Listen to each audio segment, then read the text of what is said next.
আসসালামু আলাইকুম সম্মানিত দর্শক, নিশ্চয়ই ভালো আছেন। আলহামদুলিল্লাহ ভালো আছি। বেশ ঠান্ডা পড়েছে এখন, তাই না? এখন একটু শীতের দিনে লাউ টাউ একদম শোল মাছ এগুলো খেতে খুব মন চায়, তাই না?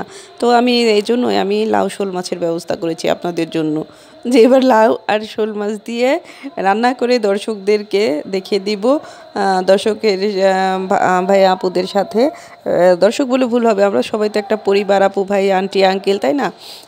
মানে এরকম। যাই হোক, ফেসবুক মামাকে একটু দেখে দেই লাউ আর মাছের রান্না। খুব মজা হয়েছিল, খুব খুব খুব কি বলবো। আর শীতের দিনে গরম গরম লাউ আর শোল মাছ, এটা তো অতুলনীয়, এটার কথা কি আর বলবো। শীতের সবজি আমরা খেতে খুবই পছন্দ করি, তবু এখন মানুষ একটু শান্তিতে আছে, শান্তি মতো দামাদামি করতে পারছে, কিছুটা হলেও কমছে। কিন্তু সিন্ডিকেটের কারণে ওই আগের বদমাশগুলো রয়ে গেছে, এইসব কারণে দামটা আসলে কমাচ্ছে না এগুলো। মানে এরা যে কি মানে সাহসের সাথে কাজ করে, যে যারা নাকি বিক্রি করে, এদের কোনো মানে লজ্জা টজ্জা তো নাই, ভয় ডরও নাই। তো ভোক্তা অধিকারের উচিত বেশি করে আর কি এদেরকেই করা, জরিমানাটা কম হয়ে যাচ্ছে। যে টাকাটা ওরা বেশি খাবে সেই টাকাটাই পুরোটা জরিমানা করা উচিত। তো এই যেখানে মানে আর কি মশলা কষিয়ে নিচ্ছি। মশলা কষিয়ে নিয়ে একদম প্রথমেই রসুন দিয়েছি, যাতে ফ্লেভারটা একটু আলাদা ধরনের রান্না করার জন্য। পেঁয়াজের ফ্লেভারটাও যেমন প্রথমে বেরেস্তা করলে খুব মজা হয়, সারা তরকারিটা সুগন্ধময় হয়, তেমন রসুন, তারপরে পেঁয়াজ, মরিচ, ধনে গুঁড়ো, জিরে গুঁড়ো, হলুদ, মরিচের গুঁড়ো সবই দিয়ে দিয়েছি, লবণ এবং আদা পেস্ট, এগুলো সব দিয়ে কষিয়ে। তরকারি আসলে মশলা না কষালে না আসলে মজা হয় না। যত যাই বলি আমরা, মশলাটা মনে হয় কি আমাদের মানে তরকারির প্রাণ, মানে কষানোটা। এই কষানোটার না হলে না ওই মানে নির্যাস প্রাণের যে একটা সৌন্দর্য, একটা মজা, সেটা আমরা পাই না, তাই না? এটা আমরা সবাই জানি, বাঙালিরা যারা আছি। যে মাছটাও কষিয়ে নিচ্ছি, এত মজা হয়েছিল যে কি আর বলবো। লাউ দিয়ে ফুলকপি, লাউ দিয়ে মানে বিভিন্ন রকম রান্না কিন্তু ভালো লাগে।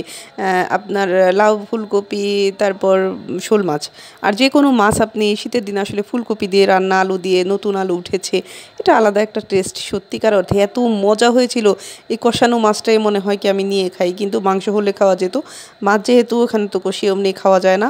দেখেন না, মশলাটা দেখলে কিন্তু বোঝা যায়। আর লাউগুলো দেখেন, তার সাথে একটু বেগুন পরে দিয়েছিলাম আর কি, বেগুন একটা ছিল তো চিন্তা করলাম দিয়ে দিই, নষ্ট হয়ে যাবে তাহলে।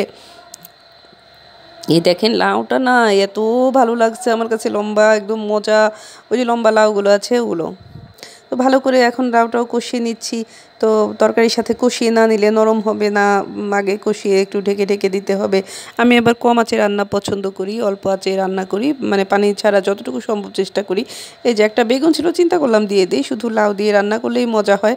কিন্তু বেগুনটাও মানে নষ্ট হলো না, দিয়ে দিলাম। ভর্তাও খাওয়া যেত, তবু চিন্তা করলাম যে দিয়ে দিই, কাটাই আছে বেগুন, কি আর করা। এই দেখেন লাউটা কমে আসছে কষাতে কষাতে। এখন মাছগুলো দিয়ে দিলাম, কারণ কষানো মাছ, ইস মনে হয় কি ঝোলটাই খেয়ে ফেলি, এমন লাগছিল তো।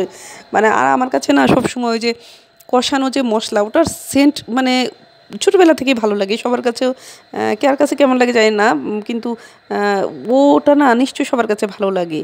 মশলা কষানোর একটা আলাদা সুগন্ধ থাকে দেখবেন, শুধু মশলা যখন আমরা কষাই, অন্য কিছু তরকারি না দিয়ে। এই তো লাউটা মানে খুব ভালোভাবে হয়ে গেছে। এখন জিরার গুঁড়ো দিয়ে নামিয়ে নিচ্ছি।